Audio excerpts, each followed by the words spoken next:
The story quickly became that because they were these outsiders, Dylan and Eric went in looking to kill the jocks that taunted and bullied them, and the shallow girls that rejected them. As it turns out, the teenagers, especially Eric, were great with the ladies, good at school, liked sports, had friends. Probably inappropriate, but you can kind of see that. You know, when they first put when this chick first put the pictures up, I was like, they're actually really good looking. At least said, dude, that's a 90s Chad. Yeah.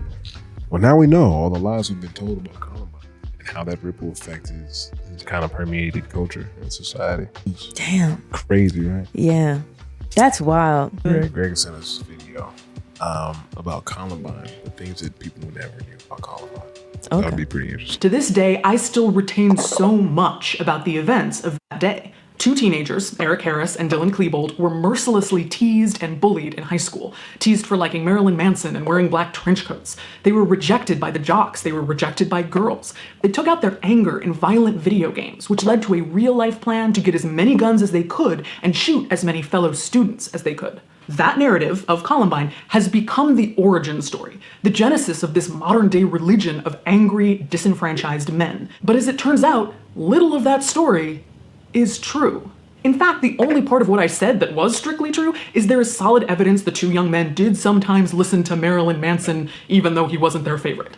There is so much about Columbine that I, and maybe you, had completely wrong, which, given how much influence Columbine has had in the last 20 years, is downright dangerous. The Virginia Tech shooter, the Santa Fe shooter, the shooter at Sandy Hook Elementary who killed 20 first graders used to post on forums about Columbine High School and filled his Tumblr with photos of the Columbine victims and played a first-person shooter game called Super Columbine Massacre RPG. Here's this story. What a name.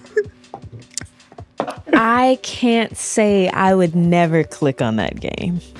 Right. I can't say that it's not a little tantalizing. Let's start in a maybe silly but still important place. Everyone knows the two shooters were in the trench coat mafia.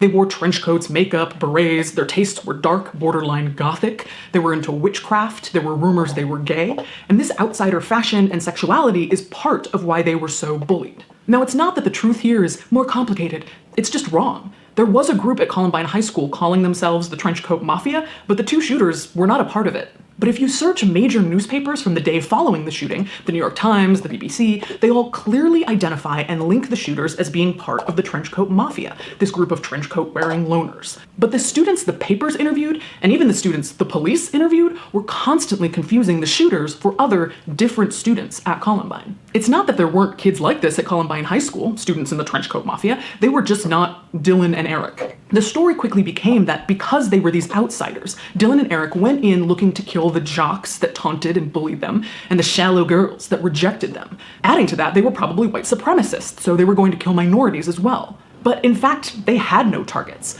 Yes, before killing people, they taunted and attacked their victims for what made them different, but it was seemingly entirely at random. Quite a few of the victims had never even met their killers. As it turns out, the teenagers, especially Eric, were great with the ladies, good at school, liked sports, had friends. Probably inappropriate, but you can kind of see that. You know, when they first put the when this chick first put the pictures up, I was like, they're actually really good looking. At least said, dude, that's a 90s Chad. Yeah. Absolutely. He has like the spiky Aaron Carter thing going on. He definitely got some instinct going on. It doesn't look like he's like outcasty. Yeah, like, right. You know, I wouldn't look at that kid and be like, you know. It seems like I'm trying to make these two people look better. I'm not. They're mass murderers. Okay, so dude on the left, we can. He got that crimson chin, but he's not that bad. Yeah, I don't know. I think they both could get away with being like, you know, perfectly fine, and you know, yeah. 90s were different. So we're clear, but they became the poster boys for goth, loner, unlucky with the ladies, racist revenge. And the evidence shows that was inaccurate. Future school shooters saw themselves here, deeply, personally, where they shouldn't have. In fact, there's evidence that Dylan and Eric were much bigger bullies than they were victims of bullying. They frequently picked on people in an attempt to start fights, and even singled out certain students for long-term harassment, some of which was reported to school administration. But perhaps the biggest myth was that this was a mass shooting. Obviously it was, I'm not doing some Alex Jones weirdness, but Columbine wasn't intended to be a shooting at all. It was intended to be a bombing. The two killers planted bombs outside the school to distract law enforcement, and bombs in their cars to blow up TV news trucks and rescue workers. The main focus of their attack were propane bombs in the cafeteria, which were supposed to kill hundreds of people. Again, showing the attack was about pure violence and numbers of the dead, not targeting anyone specific. Because they were teenagers and bad bomb makers, all of their bigger bombs failed, foiling their plan. The guns they amassed, the ones they ended up using, were just there as backup to shoot those who were fleeing the bombing. This mass shooting, which has inspired dozens of copycats, was actually a failed bombing. This is important because for a certain type of young man, the guns and shooting themselves were glamorized. And in America, guns are a hell of a lot easier to get than bombs. You know what this tells me? Wow. A couple things. I remember like this being a thing when I was younger. Like, it is odd that the mass media keeps playing these manifestos showing the shooters on the face on the news and everything. That's why we don't hear about serial killers anymore. Mm-hmm. Because the FBI found a long time ago, yo, once you make them famous, you create more. Don't do that. So it was always weird to me that the media would do that, understanding just like, you know, the FBI does, that you probably shouldn't put these people's faces in their manifestos or give them any fame. The other thing is like the fact that they were really trying to bomb, because that's a much better way to do what they were trying to do, but guns ended up being the default, kind of destroys the whole gun control narrative. Like, these dudes were trying to take people out, period. And whatever it would have been to do that, you know, they were going to use that. Now you can make the argument, it's like, well, because guns are so available, all, you know, all these shootings have been happening. But it's like, you remove glamorizing these people by putting them on the news, right? And probably tackle the source of it, which is probably, you know, I don't want to say mental health, but it's, these people were going to do what they were going to do. You know what I mean? Yeah. Like, that's not normal behavior. We can all agree with that, right? Yeah. Like, I mean, if not that, then, you know, whatever train attack or acid attack or whatever they do at random in Europe or whatever, like, people are still going to inflict violence on other people, you know, and that's their prerogative. It has nothing to do with the guns. Even the reporting on the actual deaths was rife with inaccuracy. Cassie Bernal was 17 years old and one of the 13 people killed that day at Columbine. It's tricky to talk about her because Cassie herself did absolutely nothing wrong. She played no part in the somewhat bizarre mythologizing of her death. The original account of Cassie's death was that in the moments before she was killed, she was asked, "Do you believe in God?" by one of the shooters. The implied question here was, do you still believe in God in the face of this murder, this violence? Cassie said yes, and then was killed. This account of her saying yes launched evangelical rallies, Christian rock songs, even a book written by Cassie's mother called She Said Yes. Cassie had become a full-fledged martyr for refusing to deny God. In the face of this horrible tragedy for the evangelical and Christian communities, here was this inspiring girl. The story started because that day a student had overheard a girl say she still believed in God before being shot. It just wasn't Cassie Bernal, it was another student named Val Schnur. Val survived, badly wounded, 4 bullets still lodged in her abdomen. By the time the investigators realized they had the wrong martyr, so to speak, Cassie had already become famous. Investigators told Cassie's parents that unfortunately the story was not true. Cassie didn't say yes, and many eyewitnesses corroborated that. But they didn't publicly expose the truth because they felt it had gone too far, that too many Christians were already devoted to the legend. Still buy my book, though. Yeah. It's kind of crazy how even back then it's more important to be first than to be right. Yeah. Yeah. Like, and then when it's like the spiritual like element of it, like, yeah, you can't kill people's gods. Like, even beyond that, like with the whole like Jesus is King album, the Kanye album that he dropped, there are people that I've talked to that said like it kind of doesn't even really matter what's on the album, what it sounds like, or what he's saying in the songs. It's just the fact that you are getting people to say those words out loud is like worth something, you know. And I'm not here to argue for it or argue against it, but it's like there are people that are going to look at this and say, even though we got the wrong person, it's still evangelical, like telling the story. You know what I mean? I guess. Church is going to say that too many Christians were already devoted to the legend. As the Bernal's pastor told the Washington Post, "You will never change the story of Cassie." the church is going to stick to the martyr story. It's the story they heard first and circulated for 6 months uncontested. To the church, Cassie will always say yes. Period. So this brings us to the real question. Why is it even important to get Columbine right anymore? It happened 20 years ago. Well, first of all, Columbine is not less relevant or less dangerous than it was 20 years ago.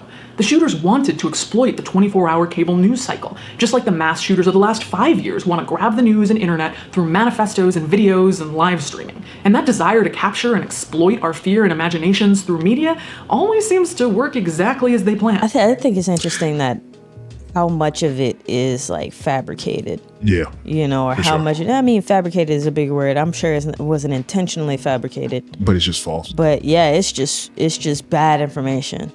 And we've just been like running with it and stuff. Rachel's Challenge is a presentation that they did, you know, once a year for some time, where it was about like school massacres and stuff like that. And it's the first time we ever heard of Columbine. And it was about like, you know, there's this girl that went to school there, and it was part of her experience or whatever. So they show this whole presentation, and I was gonna kind of show you part of it. We really needed the message of compassion and kindness, at least at Central High School. Out of their way to show compassion, it will start a chain reaction of the same. People will never know how far a little kindness can go.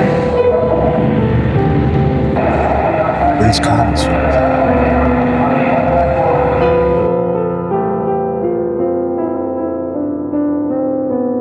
So we're trying to impact all 6,000 high school students across the valley.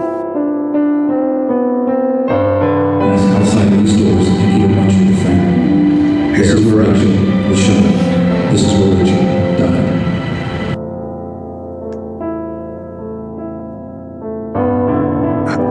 Okay, how does this help?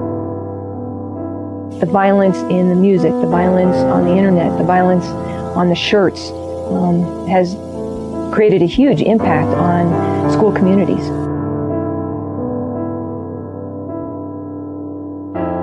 And Rachel wrote, people will never know how far a little kindness can go. What I've done at Central is try and make it a family, just as the other high school principals have tried to make their buildings families.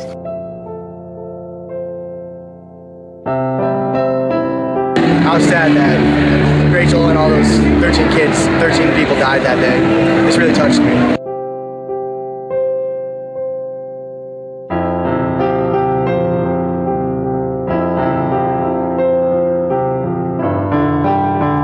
This it makes you think that you want to make a change in life, to make a change in someone else's life.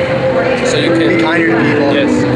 Be kinder to people. Don't show any kind of nasty or meanness to them. Be kind to them no matter if you know them or not. Well, it's just that someone a beautiful person like Rachel can just be gone just like that. And okay. So many nice people through Rachel. Okay, so that makes more I think that sense. now she's making a difference when she wanted to. It's just such a big thing. Do you think that you guys can elicit change through this? Do you think it will make a difference? I think it should make a difference if people feel in their heart that you can make a change, because we can, and that I know through just maybe saying hi to someone can change someone's day. And Okay, the wait. message that I try and share with So is the whole point be nice to people so they don't end up school shooters? yes, show compassion. Like, it's weird how this child was mortalized too, in a sense, in a very similar way, where it was like, okay, she was the first person that was shot, and you know, her parents unearthed these things in her journal, like Anne Frank.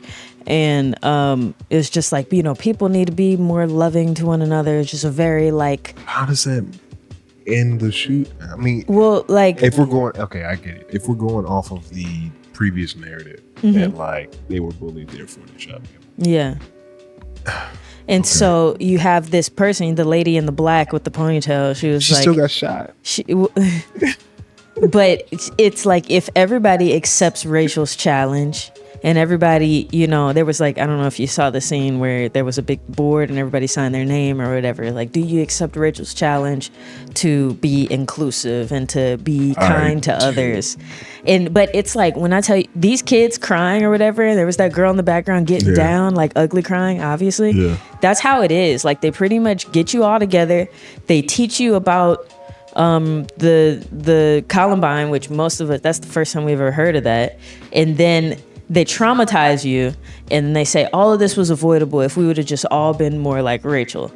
Will you be like Rachel? Okay, sign on the dotted line. Like it's really intense to say, like, they did it for us in 7th grade and then they repeated it multiple times. So I was 11 and they're you know what I mean? So Rachel's death is being used for evil. every time, like, you know, kids are acting up in the hallway, not being nice to each other. It's like, Rachel's challenge. No, literally. Rachel. For that first. Are you being Rachel like right now?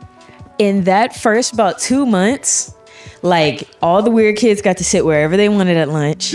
Like, everything changed for like 2 months and then everything goes back to normal. But like, oh man, yeah, like the kid, like, you know, the kid in the wheelchair or whatever. He gets to take shots at the game now. Like, that's where all this came from. you know, like people invite him to the dance and stuff. Like, everybody's very nice, and then holding each other accountable. Like, don't be a dick. Remember Rachel's challenge. Like, I'll punch you in the face if you're not Rachel. Like, yeah, like it was really.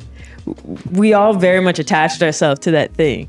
it's like, okay, we got this Rachel challenge thing. It's all based off these kids getting bullied. Like, when did it go from these kids are bullied, we need to stop bullying kids to stop this violence, to take all the guns? Like, when do you remember when that shift happened? I think Sandy Hook. Sandy Hook was take that all the was guns, kind of like and you know, nah, it was before then. I don't remember it being like that much of a, like, we gotta do something. You know, Sandy Hook was like the last straw. Yeah, in a sense, but and for good reason. You know, if there's a day to take away, like, if it wasn't unconstitutional, if there was a day to do it, it was that day. You know what I mean? Yeah, man. Well, now we know all the lies we've been told about Columbine and how that ripple effect is kind of permeated culture and society. It's damn crazy, right? Yeah, that's wild. Let us know what y'all think in the comment section below. Until next time, I digress.